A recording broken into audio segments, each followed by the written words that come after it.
Welcome to the Exit Ready Business Podcast, the show where you bridge the gap between running a company and actually being able to sell it. Did you know that last year only 14% of businesses listed for sale actually reached the finish line? Compare that to commercial property, where auction clearance rates consistently at 60 to 80%. Here is the hard truth. As it stands today, your business might be unsellable, but your office, your warehouse, or your commercial footprint, this is your gold mine. I'm David Fisher, known as Mr. Exit Ready. I'm bringing 46 years of experience in business, construction, and property to help you turn your biggest assets into your greatest exit with my Asset First Exit formula. Today, we're applying the principles of business, growth, exit strategies, and buyer education to ensure your business lands in that elite 14%. Joining me today is Alan Stevens, a human pattern recognition expert who reads people to improve negotiations and close deals faster. Known for his We Together and Campfire projects, a global movement built on the belief that real conversations change lives. Over the years, Alan has trained in NLP, the answer is yes, and the list goes on and on. He isn't just talking theory though, he's lived it. He started in telecommunications for Telstra, then finance and trading. He has worked with a range of small to medium-sized businesses, clubs, schools, charities, and so much more. Alan knows exactly how to use the power of communication, influence, to transform the way we do business and life. Alan, a huge welcome to our show. So let's go back and get started. Take us back 50 years. How did this journey begin?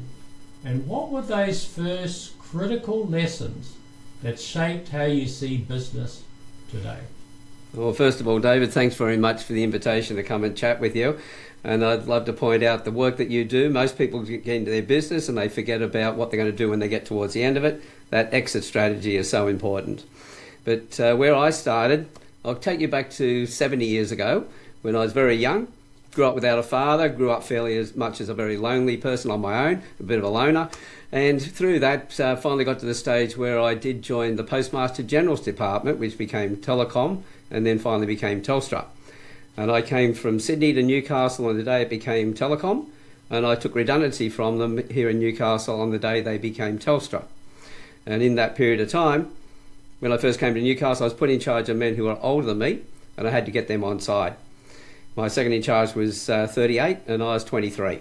So that was the first involvement in how do I actually connect with people? How do I understand them? How do I build relationships? In the 80s, I then got involved in the surf club and got talked into doing my bronze medallion, but since I finished it, becoming a patrol captain. And at that point, everybody they gave me, I found out later on, they saw me coming, I can tell you, because they wanted somebody to dump everybody on that nobody else wanted.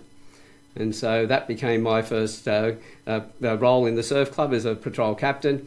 That group became the number one patrol that year. And then they taught me to be the club captain, and then later on zone supervisor of 3 beaches. But when I became the club captain, I kept that patrol together. And as we went through, I raised one of them up to become the patrol captain, and they won the award again the next year without my involvement, proving that if you're able to read people, you can build strong connections, and if you really guide them the right way, they will step up and take over roles. And hopefully as a leader, our job is to make ourselves redundant by raising others up to do the work that we can do. And when that happened, automatically they did that, and so we can move on and do new things, which is what I did. I've worked with Myers-Briggs disc profiling in the 80s. I did my masters in NLP in the 90s. In the early 2000s, working with a company that taught currency trading. And all their students, none of them were making money, so I went in there at that stage and we looked at using Myers-Briggs and disc profiling. But when people answered the questions, we realised that, they were trying to second guess what we were looking for. And the end result was when they started live trading, they were still losing money. And I needed a better system. And one day I was helping another friend run a spiritual retreat, and we were using Myers-Briggs, the different dichotomies to do a real role play. And somebody said to me, "You ever looked at reading faces?" And that got me curious, because the most important thing I realised I'd ever learn in life is the next thing I learn after I think I know everything. So straight away I went out, did some research, found some of these specialists in the different areas, worked with their different groups, and then realised that none of them were doing what each other was doing. So I then decided it all needs to come together into one program, and that's when I created Rapid Trade Profiling. And the last 20 years has just taken off beautifully. Wow. So even though the days of telecom were still communications, then you literally went, while you were there, the communications being so young, looking after them in your role, you had to learn how to communicate with the older people above you, didn't you? Even though one's going out on a wire, this is one-to-one. Your whole journey really started from the ground zero there. Then, obviously, the surf clubs, where the patrol captain, the club captain, and then that area captain in that space. How did you find, obviously there was a turning point, was it in that surf club or was it in the telecommunications space where you started seeing, say, some patterns with people, or was it later on that you, because obviously very much when you're talking about profiling and reading faces, there must have been a turning point where it says, hey, there's more to than just verbal communication. Well, that's right. I consider myself to be a little bit on the slow side when it comes to picking up lessons. And it was actually the beginning of the 2000 when my second marriage broke down. So I'd been married and divorced twice. I'd had a lot of broken relationships during my life, and I'd even had business partners who emptied the bank out. So all the way through, I've been saying to myself for decades, I've got to find better ways of reading people. But I kept on repeating the same stuff, and I needed to do things differently. And that's when, after my second divorce, I thought, right, I've got to find new solutions. And at the same time, I was doing that spiritual retreat with a friend of mine, and it was so strong on my mind, I've got to find a new way. I've got to change directions completely. And when that person mentioned to me, have you looked at reading faces? That was the real direction of change for me. Because I knew all the way through we needed different skills to be able to connect with people. But what was the system that was going to give me the best reading of people and the best connection so I could treat them in the way that they need to be treated?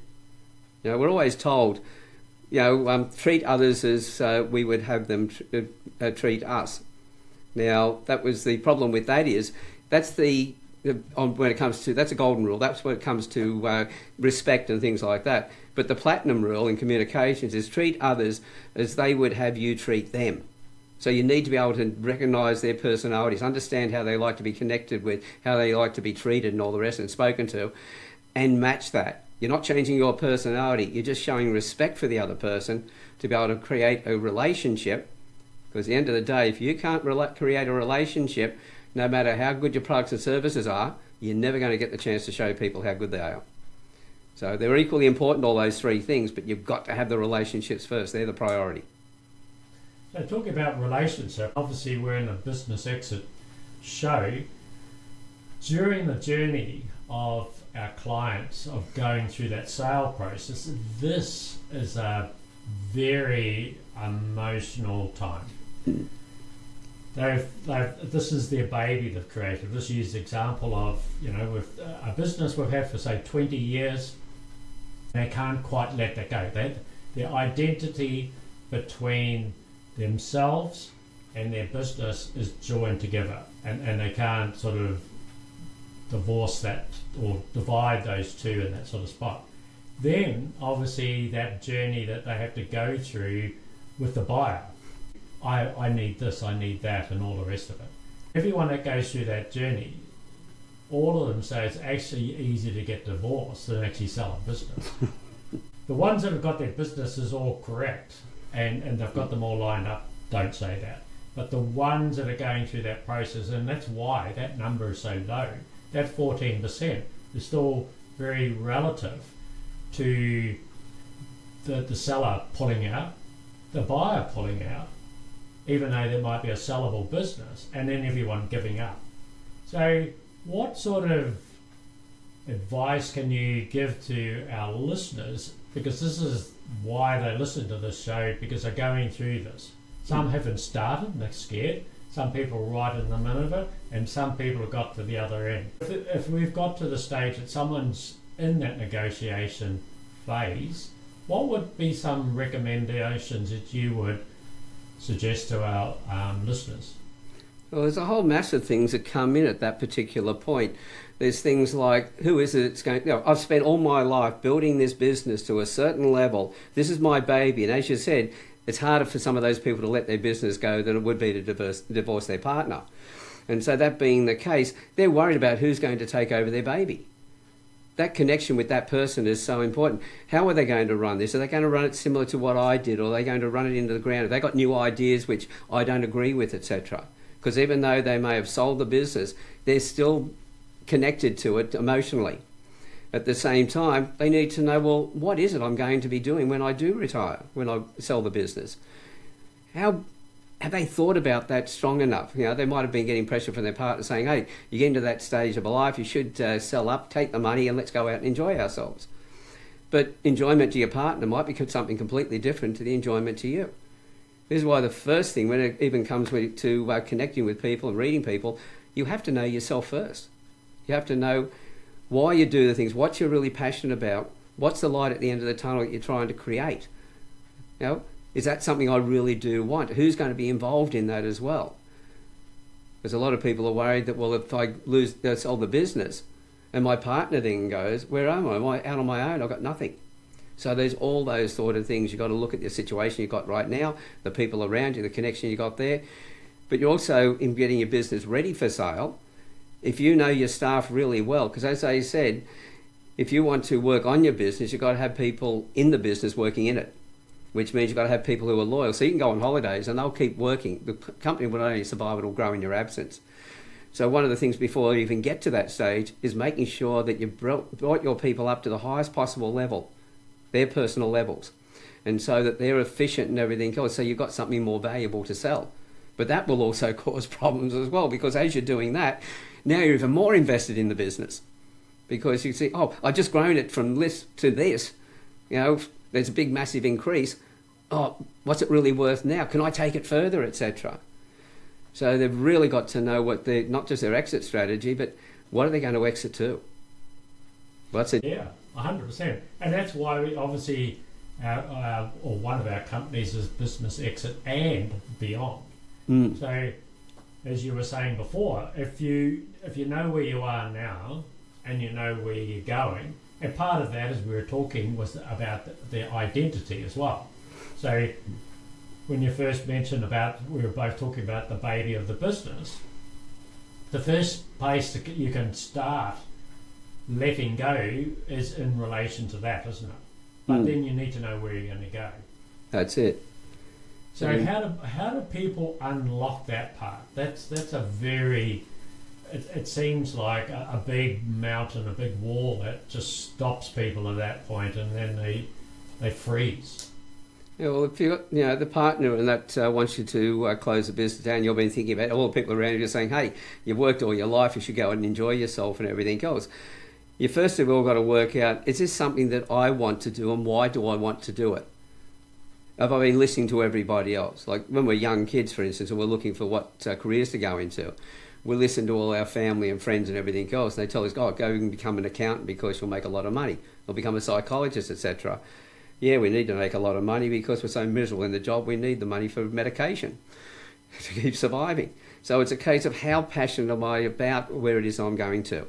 So you've got to know your own personality first of all.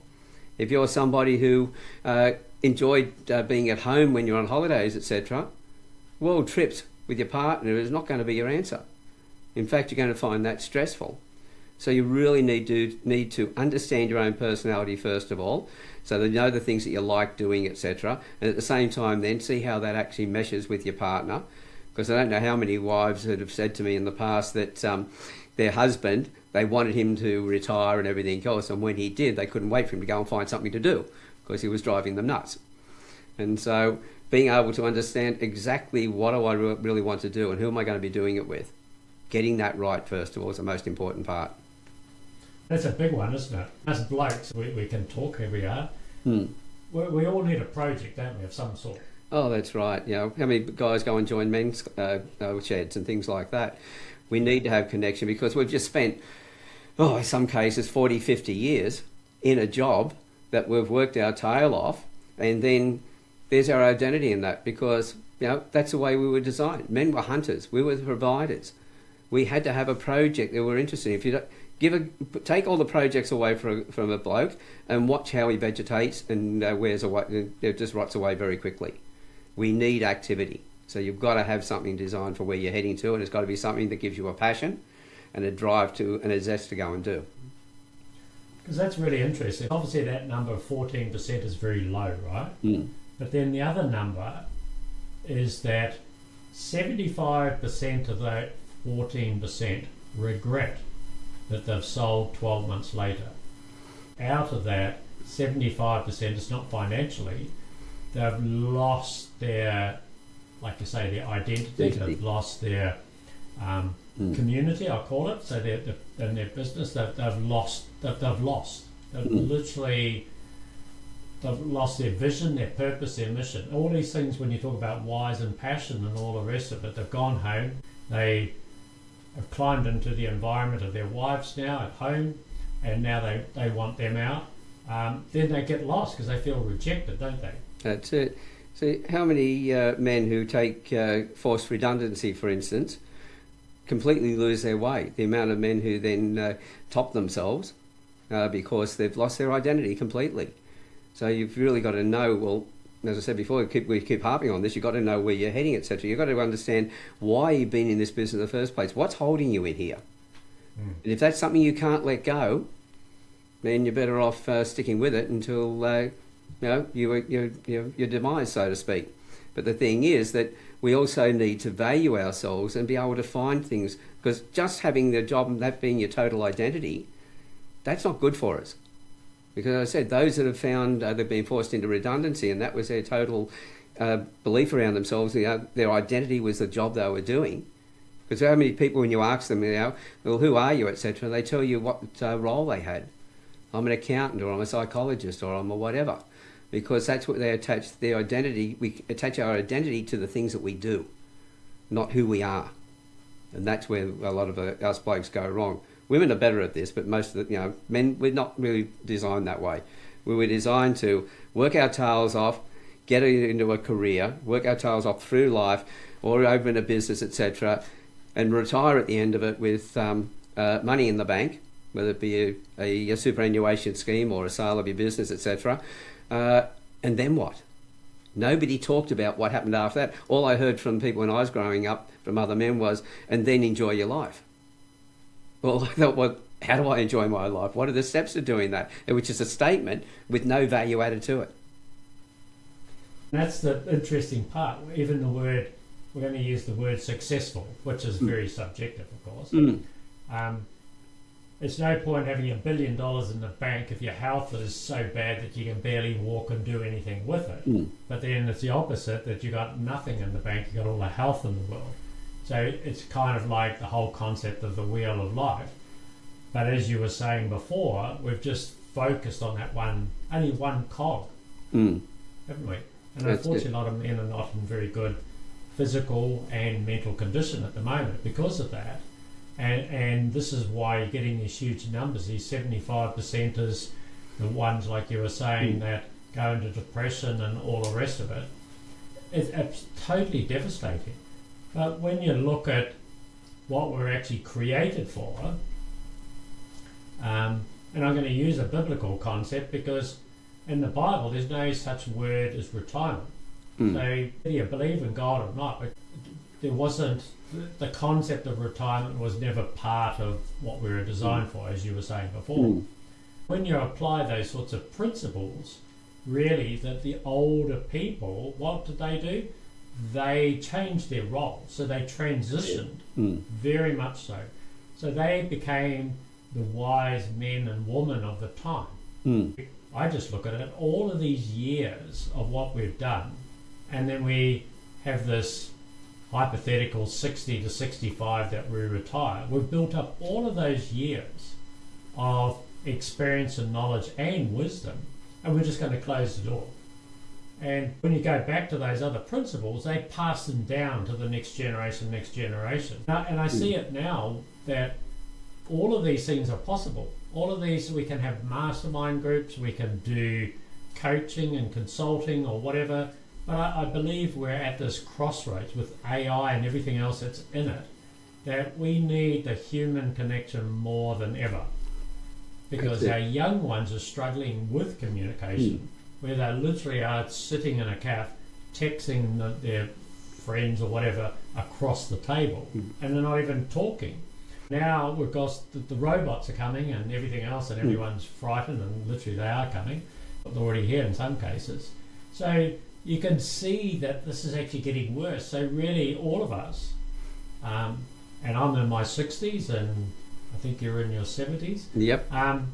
So I think it's our responsibility to we're handing over the baton, using that analogy, but we shouldn't just throw it at the next generation, but actually be part of the next generation to support them.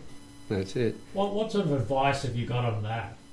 Yeah, well, see, right now with my business, I'm at that point where my whole focus is to create and train my competition, because we need more people doing what I'm doing, but they've got to be doing it right. So my role has changed all the way through. And if we go back to looking at many generations ago, as a boy grew up, he'd be trained on how to become a man and everything else. He'd have a family. His role would change at the time you get married. The role will change again when you've got children, your responsibilities, etc. Then when you get grandchildren and you're getting older, the end result was your role changed again. Now in tribal times, the grandparents were the ones who looked after, especially the grandfather, looked after the grandsons, getting them ready for their rite of passage, because couldn't take the boys hunting when they were under 14, they make too much noise. And so they would spend time with granddad, who would teach them a lot of skills. Then from there, as they grew up, then those grandfathers got older and wiser again. They became the wise men of the tribe, and they were then teaching all the boys, once you've got a child, how it was to be a true man and how to take on the next level. So we're always teaching the next generation, and they taught in a way in which, as I said before, a true leader is always training others to step up and do what they were doing and hopefully do a better job. That's how you improve society and create stronger communities. But in doing that, realising that your role is changing all the way along. This helps to cushion the effect of knowing that, okay, when that stage is finished, what's coming next? If you already know that there's a transition coming, and you can then create the best transition for yourself, it makes that much easier. So in my case, if I'm no longer running a business, there'll be those people that I've trained who are running businesses, and I'll always be able to share more knowledge that I've been able to learn along the way, because I'll be applying it in different ways. This is why the Campfire Project was a safe place for men and women from all over the world to tell their stories they'd never told before. And in doing that, they were opening up and, in 5 minutes, after having spent years holding all this stuff down. How was that possible? Because I connect with them. But I was able to ask questions in a way in which they found their own answers. And once they started seeing answers, it drove them more and more to go further into it. And I didn't have to sort of prize anything out of them. They were able to see what it was they wanted to create, how this was actually benefiting them. So again, it was a transition was being created in there that I helped to facilitate, but it was them doing all the thinking about that. So anybody who's transitioning out of their business, for instance, they need someone like you to help them make sure they get the whole thing put together. But also in those conversations with them, finding out exactly where they're going, what they're going to create when they come out. That's an extra part that you can give to them in a massive way that will increase the number of people who sell their business. But when they do sell it, there's a higher percentage of them who are glad that they did, because they weren't just thinking, I want to go and do this, but not knowing it. Now they're driven to what they really want, and it becomes a next target for them, and the business, they can let go of it quite easily in comparison. And I think part of that, just going back to those conversations that you were talking to people and have had them held up, a lot of that, it's literally like the concept, and for my building background, it's literally like knocking down those block walls, isn't it? It is. And that's as some would say, if you don't deal with your past, the past will deal with you. That would be a fair comment, wouldn't it? That's very true. So these bottlenecks that we've talked about, owners not letting go, people not letting go, and all this part, it's a big part that comes back to that. A lot of it can be very much based off all of those past experiences, even going all the way back to when you said, 70 years ago when you had no father. So it can go all the way back to those different spots. And I remember doing some training, public speaking, and the same thing. You got up and what was holding you back and all this type of thing, and you're all nervous and the likes. They talked to you and went through it, and it actually went back to my case. I was called an impertinent little boy, right? But they just keep asking a whole lot of questions. What's this? They were very clear how they did it. Like it took a while to get that out. But that was a trigger, and it was like the concept of you can't spell and all this types of things. They all hold you back, don't they? But that speaking thing was about that. And then it says, right, okay, now you don't have to speak from that 10-year-old boy. And it's like, what's a 10-year-old boy got to do with it? Well, that's where you're speaking from. You've envisioned standing in front of the class. You've been told you're an impertinent little boy, and now this is what you're actually putting on the stage. It's like, how does that all connect together? But I tell you, once you knock that wall down and you spoke that out, it literally freed it up. I just was, all of these years before that, I did that when I was like 48 years old. I was like, wow, it just went back to that simplest thing. That's it. So when you realise that there's 4 things when it comes to profiling, when I'm talking to people, I say that everybody has suffered or is insecure. Number 2 is everybody wears a mask. Number 3 is everybody pretends they're not wearing a mask, because all the stuff that we didn't want to deal with, we've pushed down and ignored it. But the thing to remember is, I know some of the other profilers talk about that we are the combination of all our childhood rewards and sufferings. I go a bit further and say that we are a combination of how we've decided to react to every event in our life. So a combination of all of that. Our first imprinting is done at the age, the first 7 years of our life. And so when all this people talking about, working with the inner child and everything else, it comes across to a lot of more material-minded people, scientific-minded people, a bit woo-woo. But really, there's a lot of truth in that. I realised that when I was growing up, I was told by family members, uncles and things, that I'd never amount to anything. And it took me until I was 50 to finally realise that, my God, there are a lot of things that I was told I couldn't do that I held on to all those ways through. And it's only because of events that happened around my 50th birthday that things really started changing, that I realised that that was all rubbish. That was actually stuff that had been preached to me, and being a good student, I took it on board. And I guarantee every man and every woman who's listening to this today, every last one of them were very good students, and they've all got their little things that they're carrying around that they were taught over those years. But because we're adults, we go, well, I'm an adult, I should be over that. No, you're not. It'll be there. So dealing with that is part of the process. Look at that. Mine was 48 years, yours is 50 years. Yeah. So that's a big nugget for our listeners. If you're someone that's 20 years old or 25 years old, this is the opportunity. You don't have to go through all of that. We just were a bit slow in working it all out. That's it. And it just got to that point. But these are gold nuggets for everyone to really understand, that we have to go and break down some of those block walls. We have got that, and that's an imprint. From the NLP and all these other different training, this is not something you're making up. This is something that Alan has trained for. He's applied it in his life, not only his own life, but other people. So all of the experiences that other people have been on that same journey is exactly the same. But the other part I like what you said was how we decide to react to it. That's it. A little bit deeper on that one, because that's like someone, how you say something to someone and someone has this great reaction. So why do they react like that? I thought that was just a nice comment. See, Can you go a little deeper on that part? yeah, well, if you look at each of us has got a different personality. We've got so many different traits that make us all uniquely different to each other. One of my traits is I've got a dry wit, which I make comments at times without even thinking about it. But somebody who's got the opposite trait, who is very fussy about things, they make great interior designers and things like that. The work they do, it's got to be spot on. They're perfectionists. Well, I throw out a comment, just being a general comment, not directed at them, but they can go, "What are you saying?" And they take it personally, that I'm actually talking about them. So those sort of things will trigger and upset people along the way. The other thing is to be able to, if I know my personality, then I'm not going to be affected by what anybody else says. But if somebody says something to me, some mornings I get up and I mightn't feel real great. And what one person says to me one day is fine, but the next day it triggers me. It comes back to my emotions at the time. I choose to respond. So if somebody can say one thing one day and say the same thing the next day, and I react differently on those 2 days, that's not them, that's me. That's been my decision to respond positively, just ignoring it with one person, but the next person taking it very personally and getting into an argument.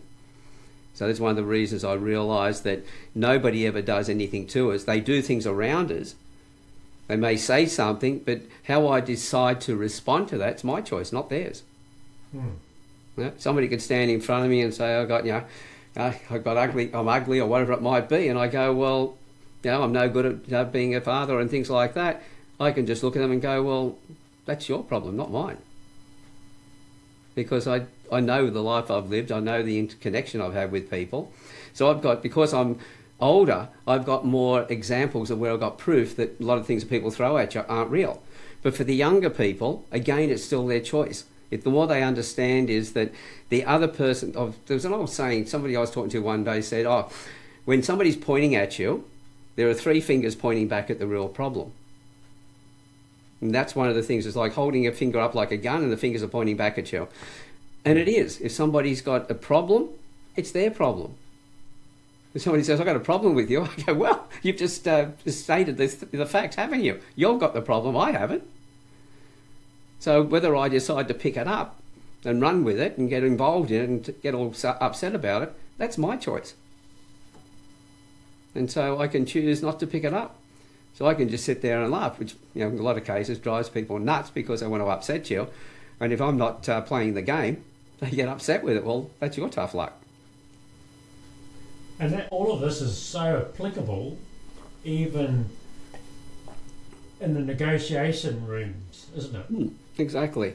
All the way back. So if you can get your communication skills, we've all heard about body language, someone sort of nervous and moving around and this and that.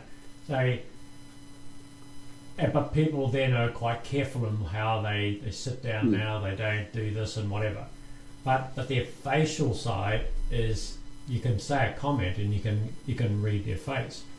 And obviously we do a lot with Tony Robbins, and he's always one about pattern recognition. So you can do that in how some people will respond the same way. You can do that where the markets move, as in, we'll just say the share markets, because you're in finance at one point, and obviously I trade in shares as well. But there's movements of how people react to these different things. So sitting around a boardroom, negotiating something, it's very important to prepare yourself for that meeting way more by understanding how the other person reacts. And people say, well, how can you do that? And I'm going to ask you the question, how do they do that? How do they get prepared for these meetings? Because some of these are big deals, like when you're selling your business. Like I say, we start with the property, we get that ready first, and then we go out and we start on the business. But on that journey, we're moving our way slowly as people are starting to think about where they're going to go, start optimizing their business. Some people go, actually, I want to stay in it now, but I want to sell off, say, 75% of it. So even in that negotiation, you could start selling it to some of your staff. You can have other people come in. There's a whole range of different things. But going through those negotiations again, the approach is where most people get stuck. How do they start? How do they start that process? How do they get to understand the other person? Well, as I said before, first thing is know yourself, be able to read the other person and know where they sit on the world scale on each of the traits, and then change the way that you like to be spoken to match the way that they need to be spoken to. And that's how you start the conversation. Now, if I may, by looking at your face, there's a couple of traits that are very similar to mine. Critical perception, you find the errors in things very quickly. There's exacting lines there that show me that things have got to be exactly right. There's also detail concerns, so the detail's got to be there. And I know that you're going to ask a lot of questions, a bit of a skeptical trait. So I recognise, by the way, those traits for the work you're doing, perfect. You've got to make sure that everything you put together for the people you're working with is spot on. But if I present to you something and I haven't dotted the I's and crossed the T's and I've made errors and things, you're going to pick them up really quickly. And if I'm trying to sell my business, say to you, you're going to have mistrust in there. You're going to go, this guy doesn't know what he's doing. What else is wrong with the business? And so being able to talk to your traits, I know that you're concise when you're talking to people. So if I just rattle on with a lot of sentences and embellish stories and everything else, you're going to switch off. So if I can talk to your language to you and I can then watch your feedback coming back, then I'll know, first of all, yes, I've read you right because of your responses, but it'll also tell me whether there's, within the body language and the micro expressions, whether I've actually hit the mark and whether you're being truthful as well. Is there something there that I need to know? So the more chance I've got of negotiating a good deal with you. Because as they say, negotiations don't start until somebody says no. So how do you get to that no in the appropriate way as quickly as you possibly can, so you can then start the conversation and be able to get into the negotiation and find out what that other person really wants, how they're going to take over, what they're going to do. It's all in the face. Everything's there. And then the feedback, as I said, from the body language, the expressions, that covers everything else you need to know. The interesting part there, and I think most people forget about this, is what does the other person want? Most people walk in there, they don't, or to start with, they don't know themselves, and a lot of them don't know where they're going, right? They're at that point, but they're not even considering what the other person wants. And so in that stage, it makes it very hard to negotiate, doesn't it? So if you don't know yourself and really what you want, and then you don't know what the other person wants, it makes it very difficult to even have a conversation, doesn't it? That's it. Ends up being a lot of wasted time. In general. It ends up being a lot of wasted time in that process. I just talked to somebody earlier on who wanted to find out about some of my courses and said, well, before I even talk about any of those, tell me more about you. Where are you at? What is it you're trying to create? What exactly are you trying to achieve within the things that in your business and everything else? And until I know that, I can't turn around and say, hey, I've got something that's going to work for you. And if I was selling my business, for instance, and having that negotiation, I want to make sure the other person is somebody I want to sell to, has got a passion for this, because if I spend all this time creating it, I don't want it to die 5 minutes after I've sold it due to mismanagement or disinterest. So I want to make sure that that person is going to be extremely successful in the process. In that conversation, finding out all those details, the relationship between the two of us is going to be so strong, I'm going to feel like I'm actually passing this on to somebody I know as a good friend, not just selling to somebody else. And if I'm passing something on, we're always happy to pass something on to someone we love, but if we've got something there that we just got to give it away and we don't want to do it, we'll hoard it. But if we've got a family member that needs something, we'll pass it to them. I like that part where you said set them up for success. So I can I use that. I love that one. So set them up for success. Yeah, do that. So, I probably stole somewhere in the first place. So exactly. But when you look at that, let's go on an imaginary trip. We've got a business, it's $20 million, right? So we've got a nice figure. And the last thing we want to do is sell it to someone for $20 million and then 2 years later it's worth nothing. That's it. And it goes broke and winds up.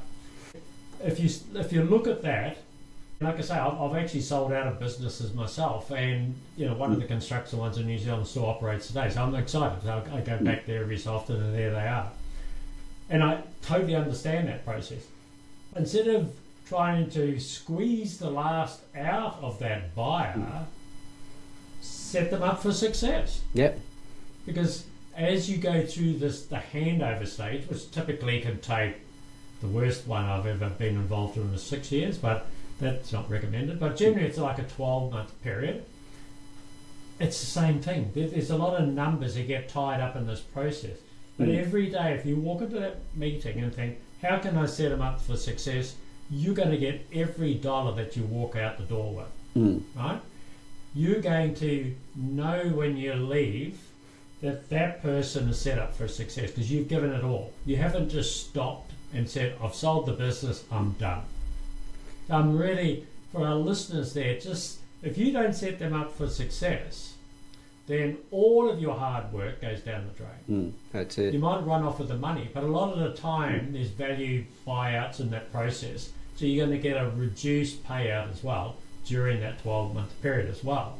Exactly. Not only that, you can drive past to whatever you said online. That business is still going. Wouldn't you be so much so much pride for, wow, this business went from that $10 million business, now it's actually worth 15 and the following year it's going to be worth 20. You can say, I was part of that. I helped those people and my staff. I've set my staff up for success. I've set them up, as you were saying before, I'm trying to make myself redundant. You're setting, your motto really is set them all of these people that are coming on to take these roles and tasks, as we went through before, where we went from generation roles, teaching and wise men. Literally, it goes back to just setting the next generation up for success. That's so important because, well, I've been sitting in a car with a mate of mine in Melbourne, and he had his son in the car, and we were driving down the freeway going through Melbourne, and he's pointing at different buildings. He was into construction before he moved on to these coaching role that he's in now, and he was pointing out to his son, oh, that building I worked on, and that one over there, I used to hang off the top. And his son, big eyes sticking out and everything else, and he had such passion in telling his son all about this. When I was in the surf club, when I finally left, I talked one of the other guys into being the club captain. And a few years later, I ran into a guy on the street who didn't really like me. And he came up to me and he said, so I'm going to tell you, he said, Mark was a better club captain than you ever were. And I had this massive smile on my face. And he said, what are you smiling for? I said, thank you for confirming to me that I made the best choice, because I couldn't leave that role if there wasn't somebody better than me to take it over, or at least do it as well as I'd done it. So thank you very much. And that's been my attitude to everything all the way through. This is why we raise others up to do the work that we're doing. If you're doing it from the inside of your business to make sure they're more efficient, the business makes more money, they're happier, they've got a better life at home and all the rest of it, that's something to really be proud of. At the same time, we want to do that with the people outside as well, don't we?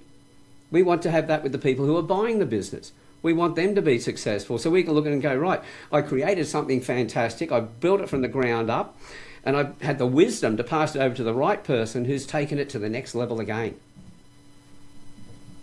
That just gives so much more. There's a feeling that you get when you think that way that just makes you happy. It can be a dark, rainy day, and you just got a smile on your face when you stop and you think about it. And that's the beauty of that. Then you're not going to land up being in that 75% of regret. That's it. Right? So on that journey of setting them up for success, you're going to actually then start finding yourself, aren't you? That's it. And on that journey, that you're actually going to land up, you could be writing a book, you could do a whole lot of different things that you never have imagined, because now you're actually setting inadvertently, it's like the concept of sowing and reaping, isn't it? Right? That's it. So it's some of those seeds, as Jim Rohn would say, go onto rocky ground, and of course they don't sprout, and then some of them go onto fertile ground and they flourish, and then some get swept by the wind and all that type of thing. So of course you're going to have a journey of different people on that. This starts your own journey, doesn't it? That's right. Then you're going to start finding out, you're going to get to know yourself on that part. Then you're going to find out, while you're making them successful, I believe that you're going to end up being successful yourself. That's it. Would that be a fair comment? Exactly. And while you're doing that, and you're learning, as I said, you're learning more about yourself as well. As you're going through that whole process, you're seeing more value, you're getting new ideas of new things that you can do. So once you pass the business on to somebody else, without even having stopped to think about what am I going to do when I finish. You've got things already going through your mind. Oh, I can do this. It might be, in my case, I want to go and teach others to go out and teach other people how to do it. But it means all the running around, the flights, the standing on stage and everything else, I can pass that to somebody else. And I can then be a support for them. So my role is still going to be extremely valuable, but it's changed direction. If I had a business and I sold it, then I could go out and go, okay, well, what about some of the fledgling companies that are just starting? I might go along and, be casual with it, not just working full time, but may just become a part-time consultant, a fractional CEO type thing for them, and help them to create their business. So I've still got a value. I'm actually taking the knowledge that I put into my business and created something that was saleable to now realising, hey, I can teach the next generations on how to do the same thing again. So my role, I'm even more valuable than what I was when I owned the company. This is the thing to think of. You add all this up, there's so many opportunities. Well, it's interesting you say that. I had one of our clients and he was actually an engineer, and it was the same thing. So what am I going to do? So he had a bit of a consultancy. So he sold it internally. And I said, why don't you teach other engineers? He says, what, they're going to listen to me? But he did do it. And I partnered him up with someone else that specialises in that field. And about a year later, I bumped into him again, and he says, you know what? I'm actually making around $200,000 a year, and I'm just doing 2 days a week. He said, I just love it. So sometimes it's a whole week, sometimes I'm not doing anything, but on average, I've worked it out, it's 2 days a week. He said, I can't believe it.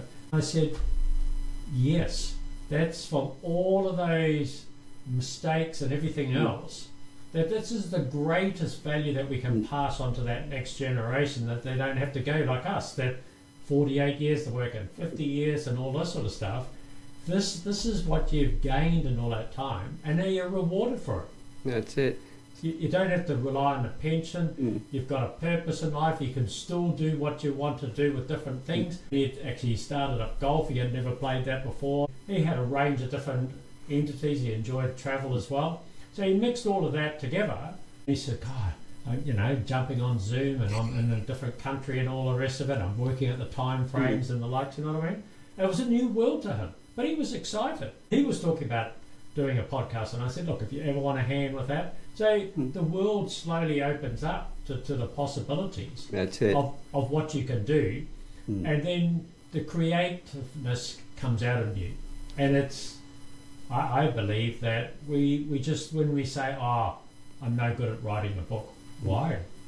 You know what I mean? Well, there's ways of having a book written, isn't there? And you don't have to do it yourself. You can sit like we are doing today. We can dictate it, and somebody else can then, massage the words and put it into the right format.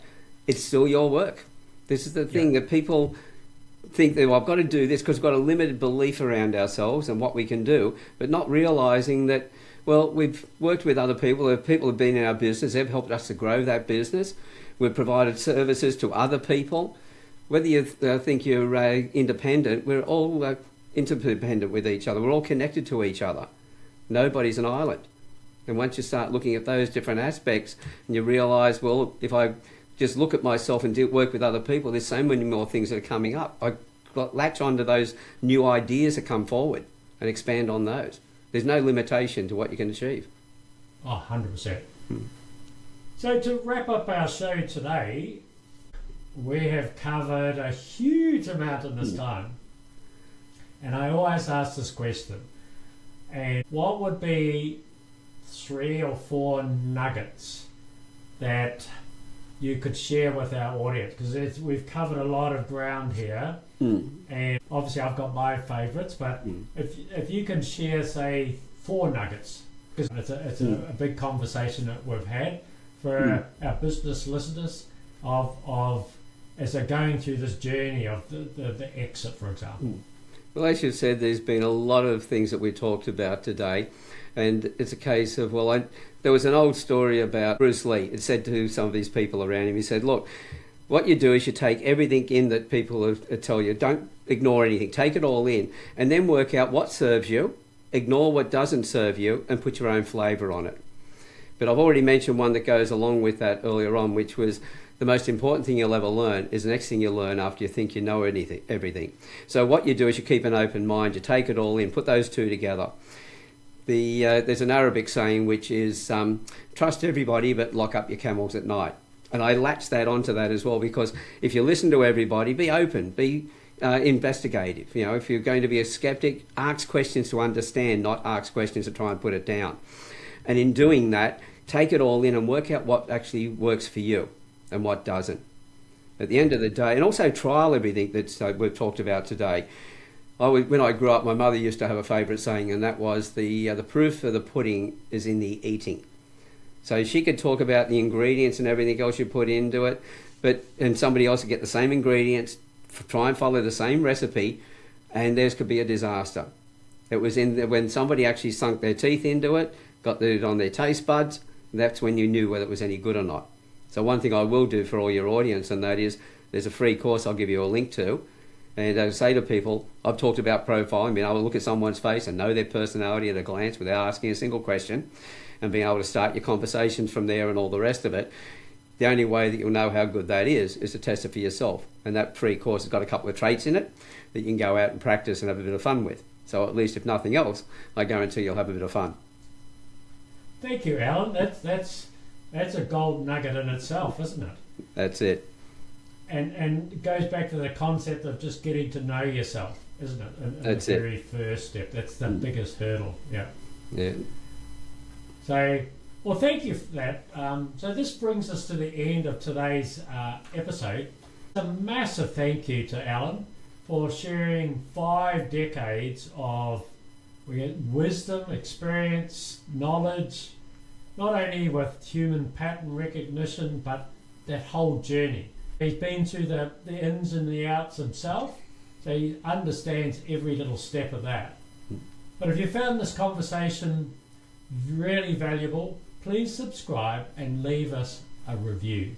It helps us reach more business owners who are looking for their own gold mine. If you're ready to stop guessing and start planning, this is the show powered by our partners of the exit journey. Business Exit and Beyond, your strategic planning partners, along with your network of experts, we handle the implementation to ensure you don't just leave your business. Your exit is the beginning of your next chapter. And Business Exit Exchange, the premier real estate platform for connecting ready buyers with exit-ready businesses. If you want to tap into those 80% clearance rates, we'll talk to BEX, where the asset first exit begins. A big thank you to our strategic partners, our listeners for tuning in. I'm David Fisher, and remember, a business that's ready to sell is a better business to own. See you on the next episode of the Exit Ready Business Podcast.